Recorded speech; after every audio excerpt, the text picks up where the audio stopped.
हम उस फिल्म को देखे तो रो पड़े मैडम। एज ए टीचर मेरा गला रुक जाता है मैं जब उस्ताद को याद करता हूँ। कारण यह है कि आमिर खान उस चीज को रीड करता है कि माँ बाप बच्चे की कमी को रीड नहीं कर पाते, और वो बच्चा क्या है कि पढ़ने में वो अक्षर को पहचान ही नहीं पाता, और उसके माँ बाप कहते हैं कि ये क्या करता है, बहानेबाजी करता है, पढ़ना नहीं चाहता। लेकिन जब वो टीचर उसको पकड़ता है तो देखता है कि नहीं, इसके अंदर तो बहुत चीजें हैं, बस फर्क क्या है कि वो चीजों को पहचान नहीं पा रहा है और इसलिए उसको शब्दरूप नहीं दे पा रहा।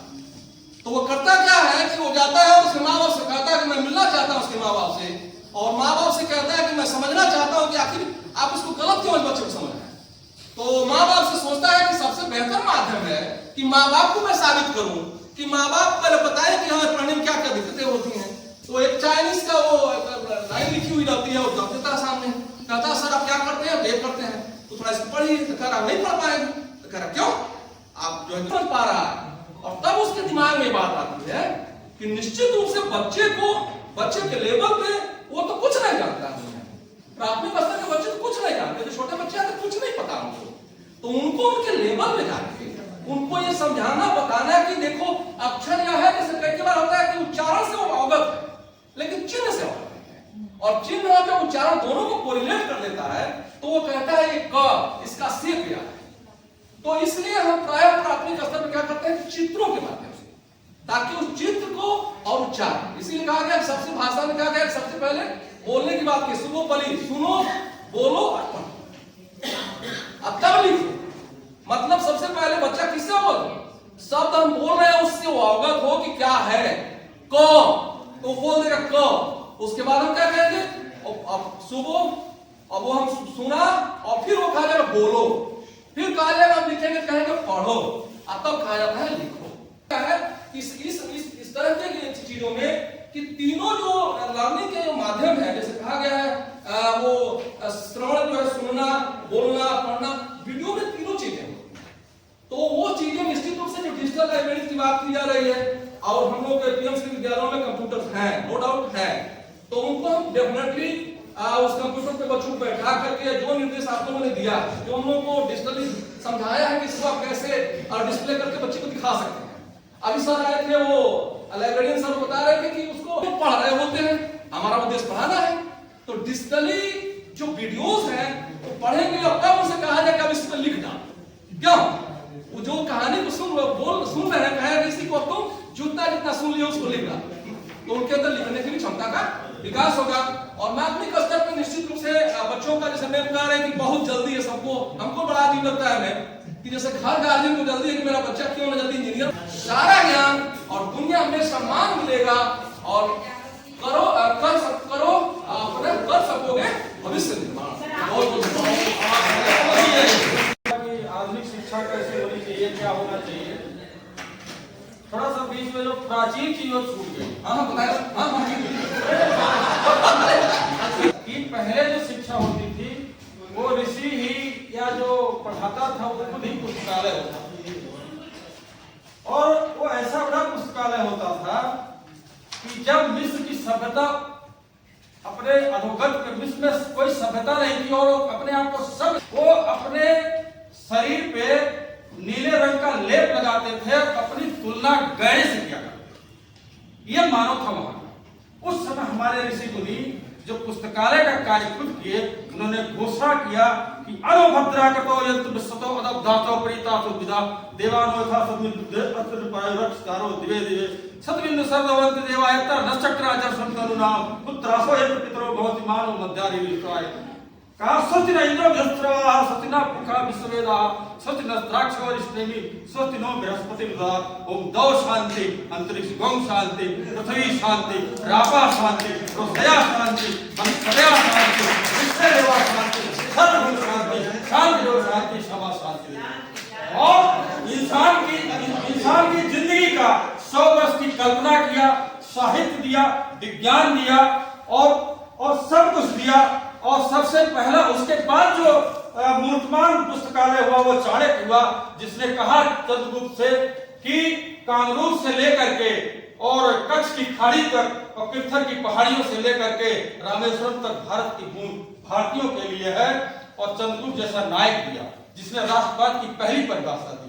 ये हमारे मूर्खमान पुस्तकालय है। तो ये थोड़ा सा छूट गया था और निश्चित बात है इतने देर में नहीं बताया जा सकता। Thank you madam. हमको ये कहने में कोई गुरेज नहीं है कि बच्चों को जब आप मोबाइल दे देते हैं तो अगर आप चुटके से जाके देखिए बच्चा क्या देख रहा है तो आप ये नहीं देखेंगे कि लिटरेचर कुछ नहीं देख रहा होता है, वो यूट्यूब पे किसी वीडियो में व्यस्त है, किसी अन्य काम में व्यस्त है। तो कमर अजाज साहब की लाइन है कि पत्थरों का शहर है बचाइना, कह रहा है यही इल्तिजाइना, पत्थरों का शहर है बचाइना, कर रहा है यही इल्तिजाइना,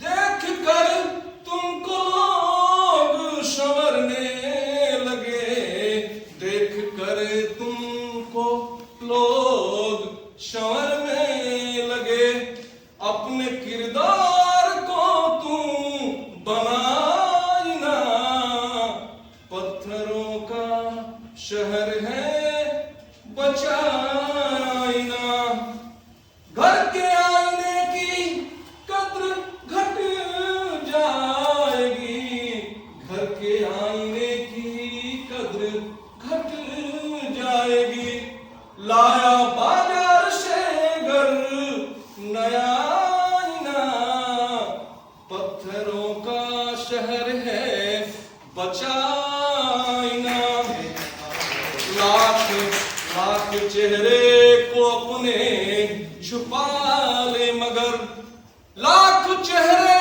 को अपने छुपा ले मगर, जानता है तेरी हर अदाइना, जानता है तेरी हर अदाइना।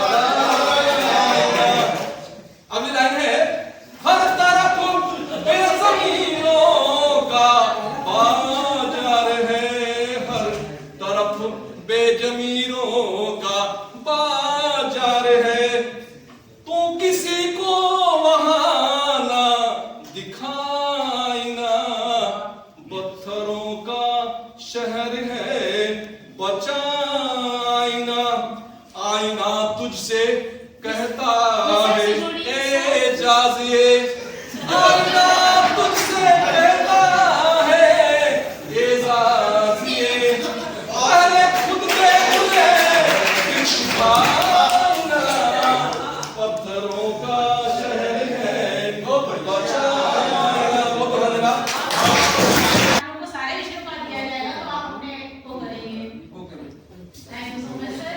नेक्स्ट जनों को मेरा नमस्कार। मैं क्षमा पांडे आजमगढ़ से पीएम श्री कंपोजिट विद्यालय सिगौला ब्लॉक मिर्जापुर से हूँ। वैसे तो बहुत जानकार लोग मुझसे बहुत सीनियर लोग यहाँ बैठे हैं, तो इसलिए अगर इसमें कोई भी गलती होगी तो क्षमा पांडे को क्षमा करिएगा, यही अनुरोध है। हमारा चैप्टर नंबर 4 है पुस्तकालय प्रबंधन, जिसमें हमने पुस्तकालय की संरचना टॉपिक चुना है। अब जैसे हमने यहाँ चार्ट बनाया है पुस्तकालय की संरचना, तो उसका एक आदर्श रूप ये दिया गया है कि इसको हम किस तरीके से, अगर हम एक आदर्श पुस्तकालय बनाना चाहेंगे तो उसमें क्या क्या घटक होंगे। तो जैसे ये है भवन एवं भौतिक उपकरण, कार्मिक, पाठ्य सामग्री और पाठक। पाठ्य सामग्री को भी हमने 2 भागों में बांटा है, एक मुद्रित है और एक आपका डिजिटल है, और जो पाठक है वो छात्र और शिक्षक में बटा हुआ है। पुस्तकालय का एक वो करना है तो हमें सबसे पहले स्थान का ध्यान देना होगा कि हमें स्थान कैसा चाहिए उसके लिए। तो यहाँ पे डॉक्टर रंगनाथन जो है उनका एक 5वां नियम है, उस नियम के अनुसार वो कहते हैं कि पुस्तकालय एक जीवित इकाई है। जीवित इकाई का मतलब कि वो हमेशा बढ़ती रहती है, उसको अपने संसाधनों में, अपने हर चीजों में हमेशा बढ़ोतरी करती रहे, बढ़ोतरी होना चाहिए। अब अगर वो बढ़ेगा तो हमें उसके लिए स्थान की जरूरत होगी, तो हमें सबसे पहले स्थान पे ध्यान देना चाहिए। तो हमें पुस्तकालय ऐसे स्थान, मतलब ऐसे स्थान का हमें चयन करना चाहिए जो एक शांत वातावरण में हो और ऐसी जगह भी हो जहाँ बच्चों की पहुंच जो हो वो आसान हो। मतलब बच्चे अगर स्कूल में आ रहे हैं तो अक्सर देखा जाता है अभी जो स्थिति है कि कहीं किसी कोने कताड़े में जो सबसे कबाड़ होता है वो हमारा पुस्तकालय होता है, तो ऐसा नहीं होना चाहिए। एक अच्छे मतलब अच्छे स्थान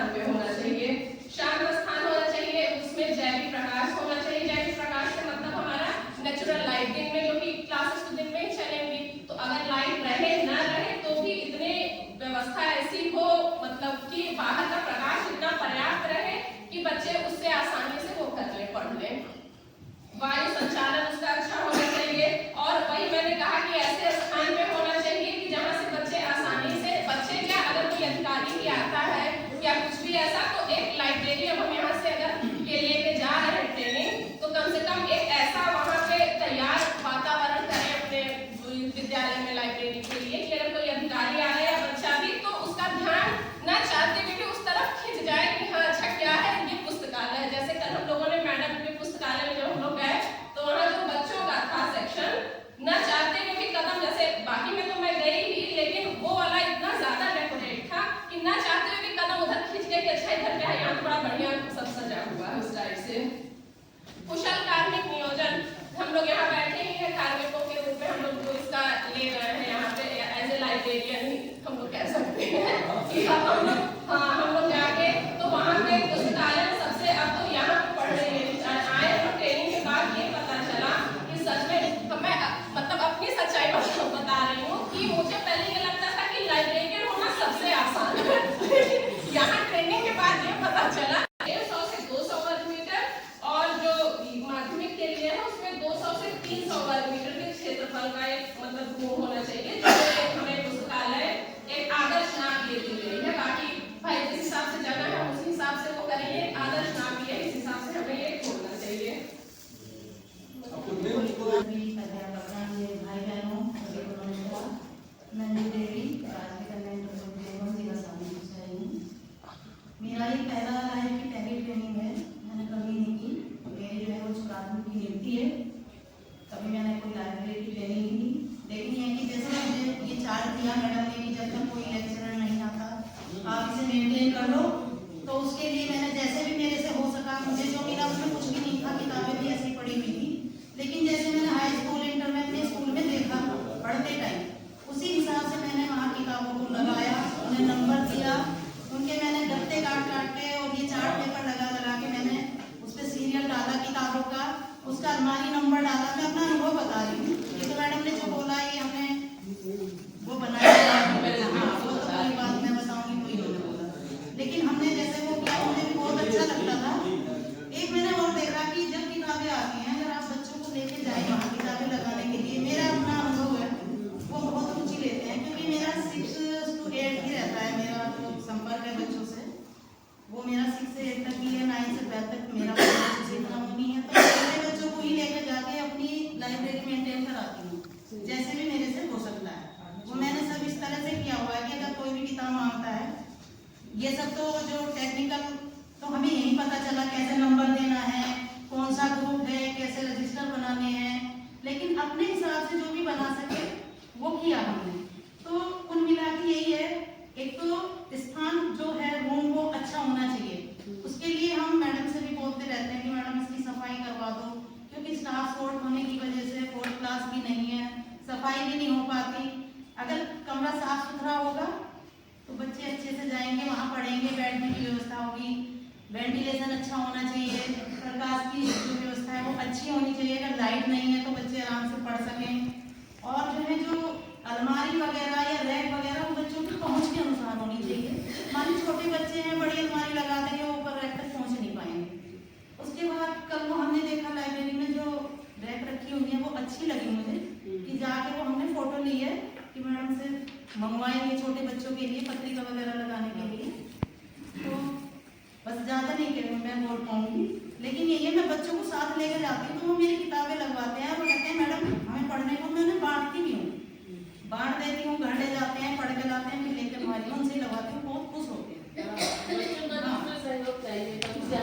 मैंने कहा अब पढ़ोगी तो उन्हें अच्छा लगता है, क्लास में उनसे कहानी वगैरह सुन ली, फिर जो वो पढ़ने गए लेके गए उन्हें क्या अच्छा लगा तो उन्होंने अपने शेयर किया आगे, लेकिन छोटे बच्चों तक ही मेरा संपर्क रहा।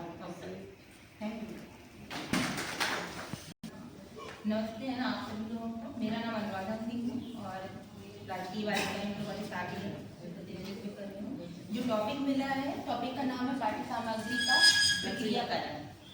तो ये जो पाठ्य सामग्री है ना प्रक्रियाकरण जो चैप्टर है, इसका मुख्य उद्देश्य ये कि आपके है ना विद्यालय की जो लाइब्रेरी है उसमें जो कुछ पुस्तकें हैं उनको हम किस तरीके से ना संचालित है ना करें, उनको किस तरीके से ना सिस्टमैटिक है ना वे में ना उनको लगाएं। तो हमारा मुख्य उद्देश्य, क्योंकि जो एनईपी जो है आपकी नई मुख्य उद्देश्य यही है कि पुस्तकालय प्राथमिक स्तर पर और माध्यमिक स्तर के जो बच्चे उन सबको है ना उपलब्ध हो। तो हमें ना मुख्य रूप से ये ध्यान रखना है कि बच्चे उनकी है ना आयु जो है, रुचि है और जो उनकी आवश्यकता है उस तरीके से हम अपनी पुस्तकों का चयन करें। तो इसके लिए हमें सबसे पहले है ना एक है ना समिति है ना बनानी होगी और विद्यालय के जो हमारे है ना मुख्य प्रधानाचार्य हैं उनको है ना उस समिति का ना अध्यक्ष है ना बनाया जाएगा। इसके अलावा ये बहुत काम की चीजें हैं, समिति सबको बनानी है क्योंकि जाके अपना एक कैसे, क्योंकि अपने ऊपर सारा भार लेने से अच्छा है कि उसको डिस्ट्रीब्यूट कर दें। तो समिति भी बहुत विद्यालय में पुस्तकालय समिति अवश्य होनी चाहिए और इसका चयन भी करवाना। इसके बाद है ना पुस्तकालय एक इंचार्ज होगा जिसमें हम है ना सचिव के नाम से है ना जानेंगे। समिति में है ना विद्यालय में जो पढ़ाने वाले जो मुख्य है ना विषय हैं, जैसे ना सामाजिक विज्ञान हो गया, इतिहास हो गया, नागरिक शास्त्र हो गया, विज्ञान हो गया, गणित हो गया, उन उनके एक शिक्षक है उनको सदस्य है ना बनाएंगे। इसके अलावा अलग अलग कक्षाओं की है ना जो बच्चे हैं उनको भी है ना उसमें स्थान है ना देंगे। तो अलग कक्षाओं के 5 है ना बच्चों को हम सदस्य रूप में चुनेंगे। इसके अलावा स्कूल मैनेजमेंट जो कमेटी है, अभिभावक है ना जो सदस्य हैं उनको भी हम है ना अपनी कमेटी में है ना शामिल है ना करेंगे। पुस्तकालय समिति की है ना कार्य। मेरा नाम सीधी सोनू है, मैं सहायक अध्यापक पीएमसी राजकीय कन्या इंटर कॉलेज संतकबीर नगर से हूँ। और इसमें समिति के बारे में बताया गया है कि पुस्तकालय समिति हर विद्यालय के लिए बहुत ही अत्यंत आवश्यक है, जिसमें कि अध्यक्ष जो होगा विद्यालय की प्रधानाचार्य होंगी और पुस्तकालय प्रभारी जो है वो उसमें सदस्य सचिव के रूप में कार्य करेंगे और सदस्य में 3 शिक्षक रहेंगे और 5 छात्रों को उसमें कप्तान के रूप में कार्य करने के लिए कहा जाएगा।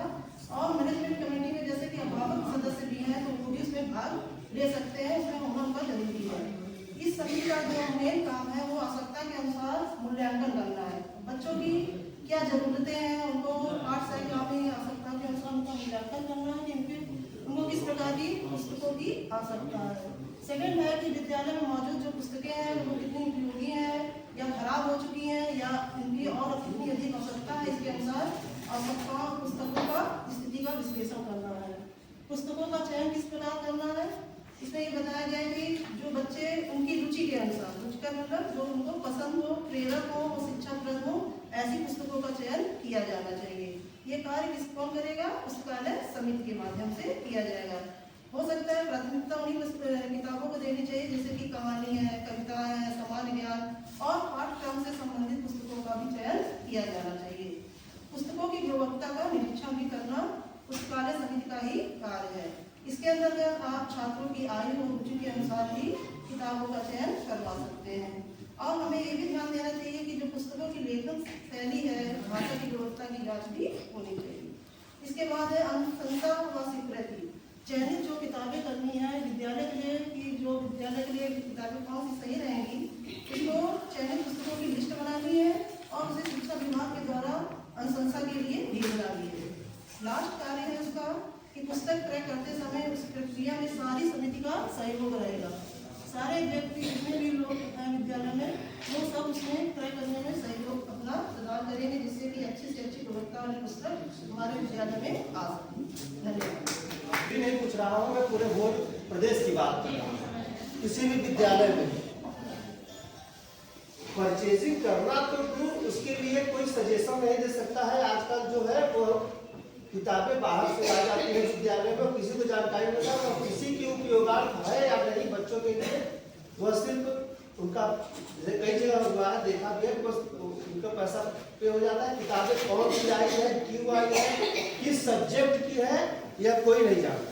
इसमें समस्या है, समस्या गई है शासन तक भी ये क्योंकि चीजें आज आई अभी किताबें खरीदी ही नहीं जा पाती। तो सब भेज दिया जाता है, जिन्हें से खरीदते बहुत अच्छी है, लेकिन वो रिसर्च स्टूडेंट है वो ऐसे जैसे 9th 10th क्लास के बच्चों के लिए क्या बच्चों को इंटरेस्ट आएगा, बस इतना ही किया जा रहा है। ये हम लोग भी करते हैं। ये जो आपकी समस्या है ये एक चीज किया जा सकता है, जैसे हम लोगों को कहा जाता है कि आपके पास एक विद्यालय का बजट है, आप वो किताब करते हैं, तो जैसे मैं कहता हूँ कि ये जो समिति बनी उसमें सभी स्टाफ से, सभी समितियों के लोगों से, हाँ पूरी चीजों से विचार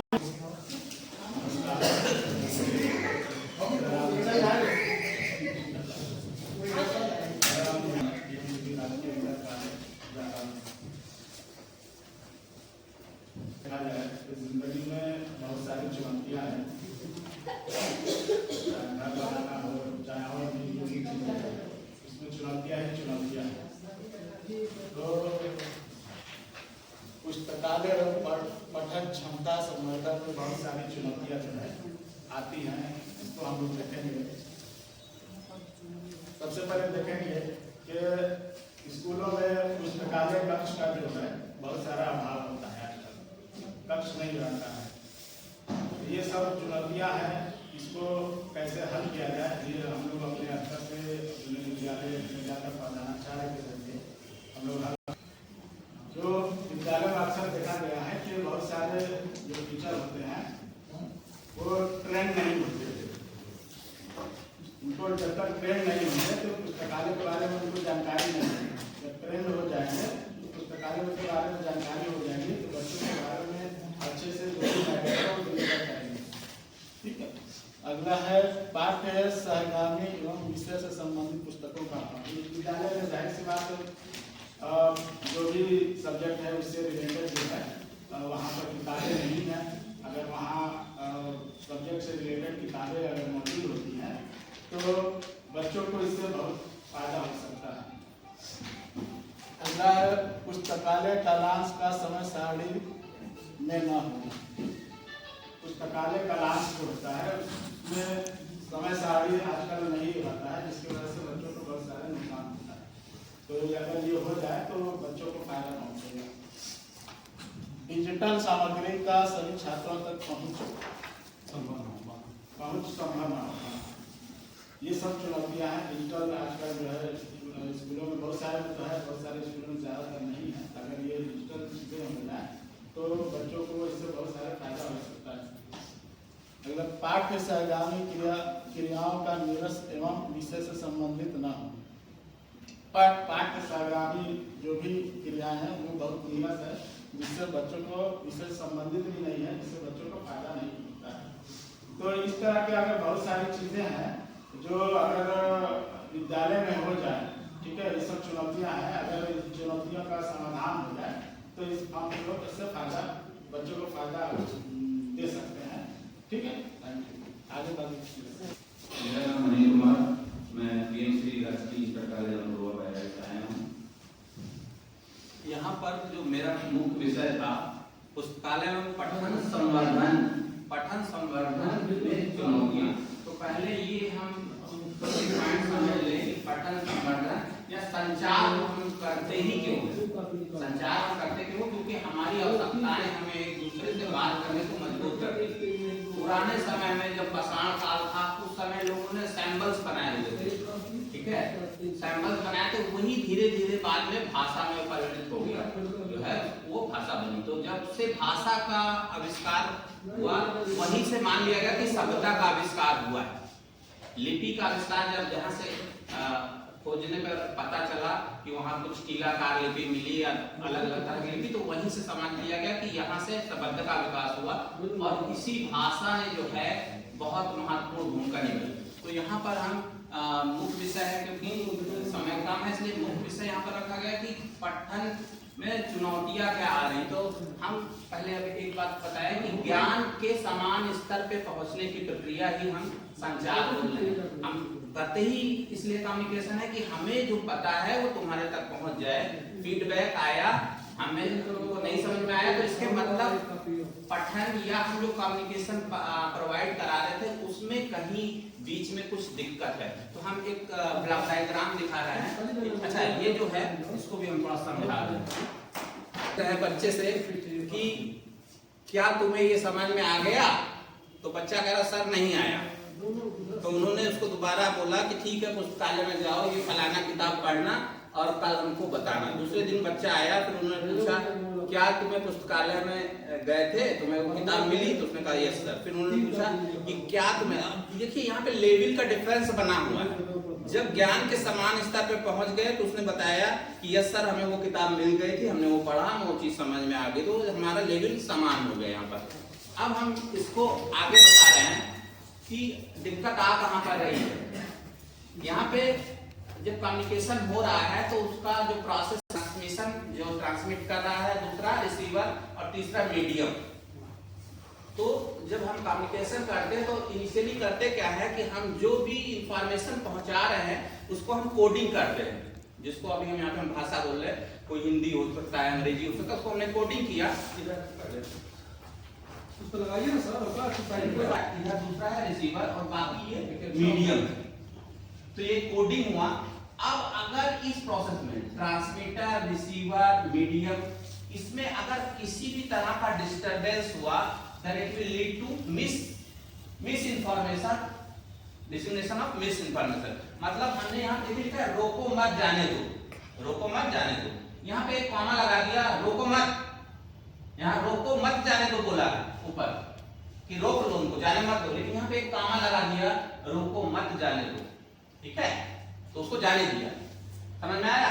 एक जगह रोकने के लिए बोल रहा है, सिर्फ एक कॉमा लगा देने से वो हाँ तो चीजें वो अर्थ का अनर्थ हो रहा है। तो यहाँ पर अगर कोई भी कम्युनिकेशन प्रोसेस में कोई भी डिले हो जाएगा या कुछ, जैसे आप मोबाइल पे बात कर रहे हैं और बीच में ट्रक गुजरने लगा तो इंफॉर्मेशन पहुंच ही नहीं पाई, ठीक है। तो यहाँ पे ये ही बात है कि अगर कहीं पर भी कम्युनिकेशन प्रोसेस में दिक्कत होगी तो जो बच्चों को समझ क्यों नहीं आ रहा है, क्योंकि जो पहुंचाना चाहिए वो समझना कैसे चाहता है, पहले तो ये बात समझना पड़ेगी वो समझना कैसे चाहता है।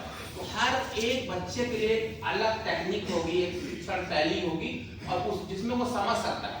तो ये बहुत महत्वपूर्ण है कि बच्चों को किस उम्र का है और किस तरीके से समझ सकता है, वो चित्रात्मक रूप में समझ सकता है, ऑडियो विजुअल में समझ सकता है, उसके लिए हर एक बच्चे के लिए अलग, और शिक्षक जो भी है उसका महत्व वहीं पे अपना वो देते हैं, भाषण देते हैं, किताब लिखी जाती है और उसको हम लोग भी नहीं समझ पाते। एनसीईआरटी की बुक में बहुत सारा पोर्शन आता है, फिजिक्स, केमिस्ट्री और बहुत सी चीजें समझने बड़ा सारा समय लगता है। बच्चे को जो तुरंत समझना है तो चित्रात्मक रूप से अगर उसको समझाया जा रहा है, उतनी डिटेल में जब वो लिखते हैं तो आसान भाषा शैली भी हो सकती है। जो गाइड बुक बिक रही है बाहर, तो उनके अंदर देखिए बड़ा इजी एक एक छोटा छोटा क्वेश्चन बना के वो लिखते, लेकिन एनसीईआरटी की बुक में अभी आप देखेंगे तो इतनी कठिन शैली है कि जो शिक्षक को भी समझने में परेशानी होगी, तो बच्चे कैसे समझेंगे। तो यहाँ पे आखिरी में मैं लिखा हूँ कि any disturbance in this process will cause misinformation और रॉन्ग इंफॉर्मेशन डिसेमिनेशन। और दूसरा जो है कि more I know, more I can to know that how less I know. Thank you. जितना जाना मैंने उतना कम जाना।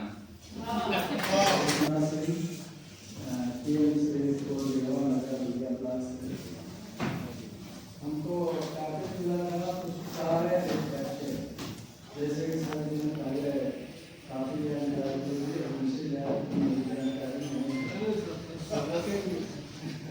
जितना भी है पुस्तकालय क्या है,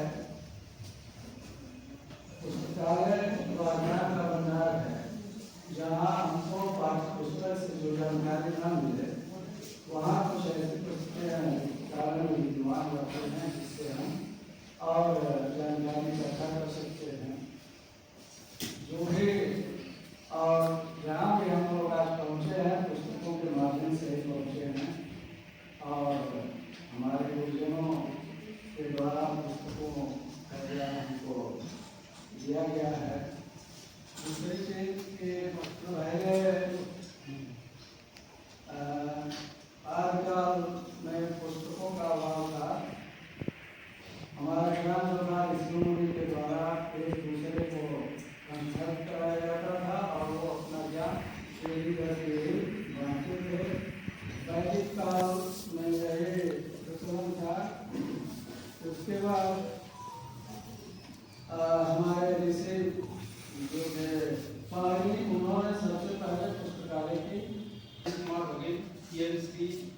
राजकीय विद्यालय आ रहा है। संजय जैसे बताया हमारा टॉपिक है पुस्तकालय परिचय। तो आप सभी लोग जानते हैं पुस्तकालय के बारे में थोड़ा अपना विद्यालय के बारे में थोड़ा अनुभव शेयर करना चाहूँगा। हमारे यहाँ एक पुस्तकालय है, काफी समय से हमारा विद्यालय तो काफी पुराना है, 1931 का है। तो फैसिलिटी चीजें तो सारी थी, लेकिन पुस्तकालय किताबें बहुत पुरानी थी। हमारे यहाँ भी नए प्रधानाचार्य रहे हैं डॉक्टर मानधन सिंह, तो उन्होंने काफी अच्छा प्रयास किया है, किताबें भी काफी याद रखी होती है। तो पुस्तकालय में हम लोग जब फ्री पीरियड होता है कि जब कोई टीचर नहीं होता, अरेंजमेंट लगता है, फ्री पीरियड होता है, तो उसमें हमने व्यवस्था कर रखी कि उसको टीचर जैसे पीरियड है इंग्लिश का सब्जेक्ट मैथ्स वाला टीचर चाहिए उसको लेके जाना तो हम लाइब्रेरी में ले जाते हैं, तो बच्चों को वहाँ पर थोड़ा सा उनको आदत डालती है पढ़ने की, तो रुचि उत्पन्न होती है, उन बच्चों को ले जाते हैं। दूसरा काम हमारे यहाँ होता पेपर, हम लोग 3 पेपर लगा रखे हमने, और सुबह प्रार्थना स्थल पर हमने कहा कि जो कुछ बच्चे जल्दी आ जाते हैं अपना वहाँ से प्रमुख समाचार नोट करिए, खेल समाचार है, राजनीतिक सारे समाचार नोट करके, और कुछ सुबह प्रार्थना स्थल पर बच्चे वहाँ से नोट करके बोलते हैं। क्या होता, लेकिन मैं ऐसे करता था कि हमारे स्पेसिमेन किताबें आती हैं, मैथ साइंस में, मैथ साइंस के टीचर हूँ तो हम मिलकर मैथ साइंस की स्पेसिमेन शिक्षण के तृतीय वर्ष में द्वय विदेशी संदर्भदाता श्रीमती जायसवाल जी, श्रीमती श्रीवास्तव जी, आपको सत्सनमन एवं इस समारोह में उपस्थित विद्वान विदेशी शिक्षक सभी को यथोचित अभिवादन। हमें जो चैप्टर मिला था इस प्रशिक्षण में, उसमें 2 बातें हैं, पुस्तकालय संवर्धन में चुनौतियां एवं समाधान।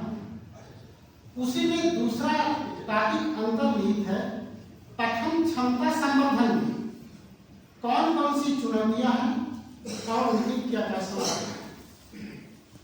इस मॉड्यूल में IASE इस संस्थान द्वारा जो 75 जिलों में जो सर्वेक्षण किया गया, उसमें से 32.2% परिषदीय विद्यालयों को शामिल किया गया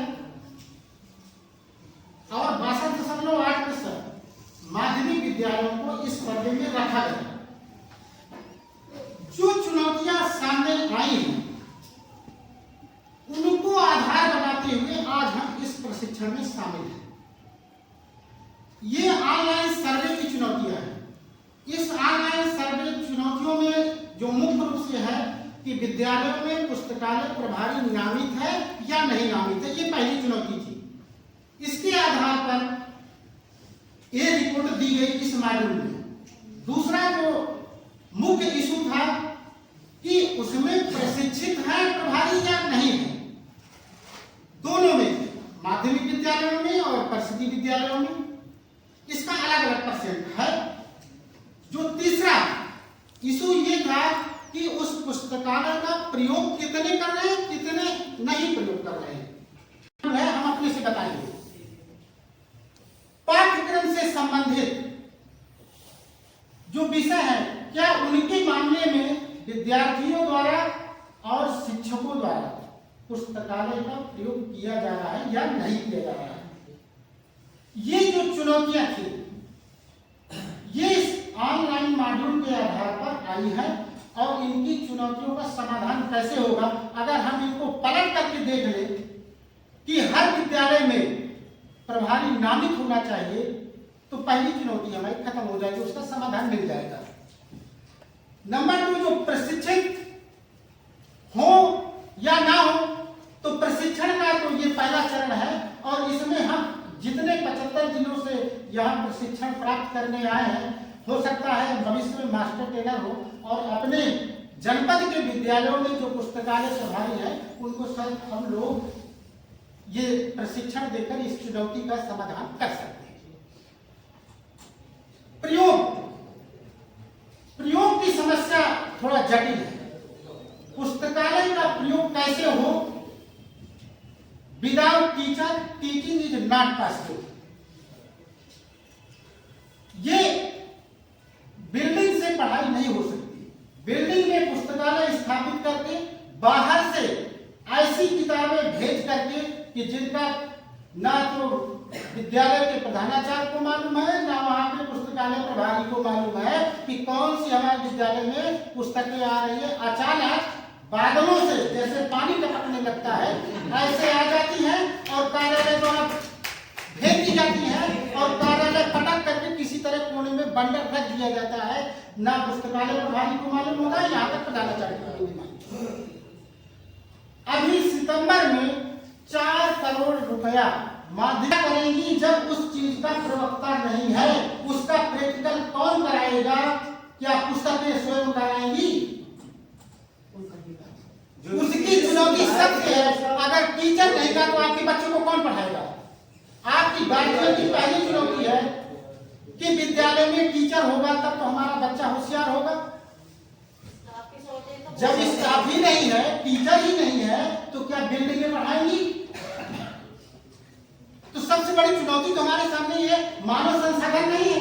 पहले 4th क्लास के पद होते थे, आपके साथ में 4th क्लास एक लगता था, आप जो निर्देश देते सहयोग से वो निकालता था, एंट्री होती थी। आज यहाँ ही सफाई कर्मी नहीं है, आज यहाँ ही सफाई। के बाद अगर हम कक्षा 4 और 5 में आ जाएंगे तो हम उनका थोड़ा सा लेवल बढ़ा देंगे। कहानियों की किताब अब हम उन बच्चों को तैयार करेंगे लाइब्रेरी में भेजने के लिए, घर पर पढ़ने के लिए। तो हम बच्चों को, छोटे बच्चे हैं क्योंकि उन्हें हमें जो पढ़ने के लिए दे रहा है उनके स्तर की कहानियां देंगे। जैसे मैं अपने स्कूल में प्राइमरी में हेड भी रह चुकी हूँ, तो वहाँ पे मेरे हाथ में था कि मैं अपने स्कूल को कैसे चलाना चाहूँ। तो लाइब्रेरी का एग्जैक्टली चार्ज मुझ पे भी आ गया कि मैं अपनी लाइब्रेरी को कैसे वहाँ पे चलाती हूँ। तो रिसोर्सेस तो कम होते हैं, सबको पता ही है।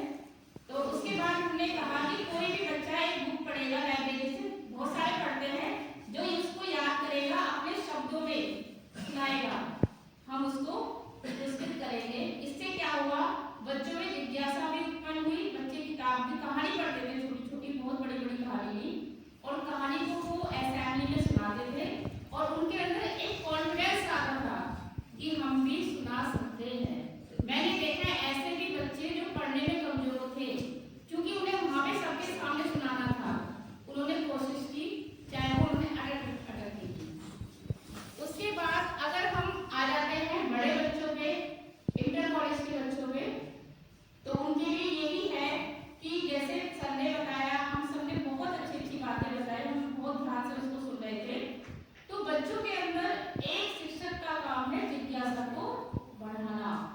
अगर हमने एक टॉपिक उसको दे दिया, इस टॉपिक के ऊपर आप लिख के लेके आओगे, ढूंढ के लेके आओगे, हमें पता है उसके पास घर में नहीं बुक अवेलेबल होगी, आप पुस्तकालय जाओ, पुस्तकालय में आपका समय है इतने में आप बुक फाइंड करो, उसमें ग्रुप बना देंगे।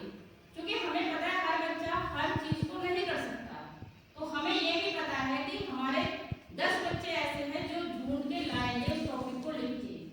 उन बच्चों को हम इस तरीके से ग्रुप बना देंगे, उनके कंपटीशन भी कराएंगे, वाद विवाद प्रतियोगिता कराएंगे, समय समय पे कहानी लेखन कराएंगे, और उससे हमें काफी बच्चों में खुद से ही जिज्ञासा होगी कि हम भी लिखें, और जो उसमें विनर होगा हम उसको प्राइज भी देंगे। और ये प्राइज हम अगर एक उन्हें पेंसिल भी दे देंगे ना अपनी तरफ से, प्राइज का मतलब प्राइज होता है, चाहे वो पेंसिल हो चाहे वो पेन हो, तो उनको ज्यादा उसकी जरूरत नहीं है, उन्हें जरूरत है सिर्फ मोटिवेशन की, और हमें एज ए मोटिवेटर उनको करना है प्रेरित उसके लिए।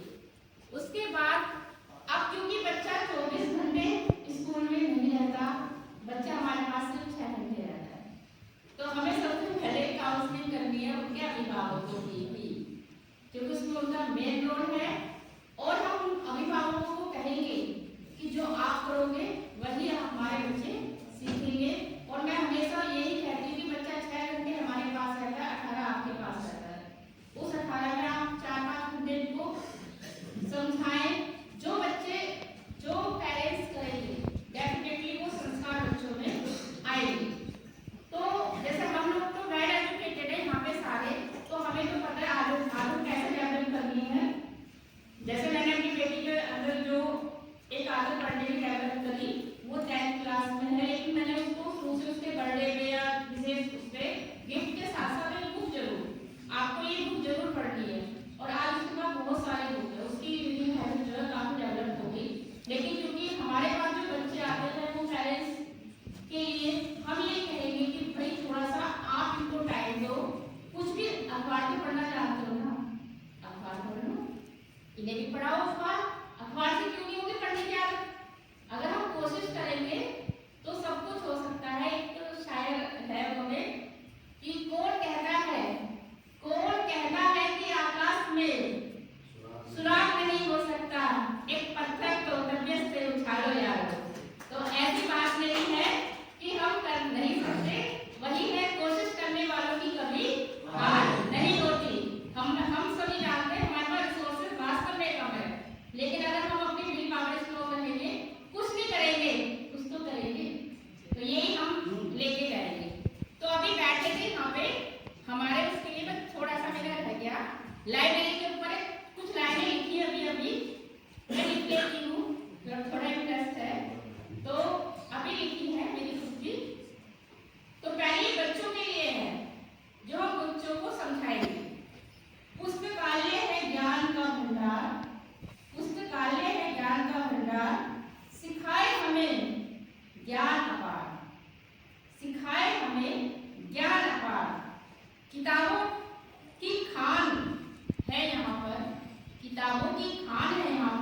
जिनको पढ़कर बच्चा हमारा अच्छा चले।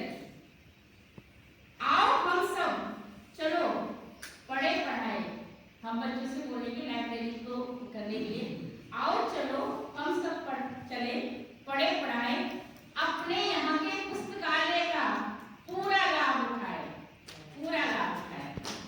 ये बच्चों के लिए और कुछ हम सभी शिक्षकों के लिए कुछ लाइन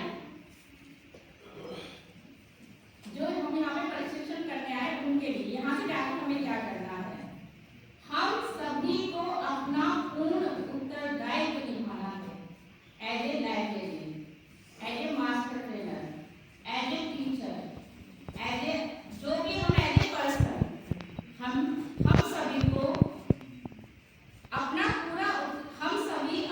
पूर्ण उत्तरदायित्व निभाएंगे, अपने अपने पुस्तकालयों को सक्रिय और जीवंत बनाएंगे और अपने जनपद का मान बढ़ाएंगे। जनपद से हूँ।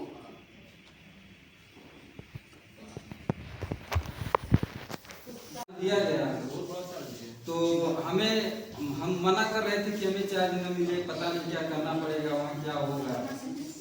तो इसके बाद क्या हुआ कि प्रिंसिपल सर ने कहा कि आपको चार्ज दिया जाएगा, आपका नाम ले दिया गया है और लेटर भी बन के आ गया।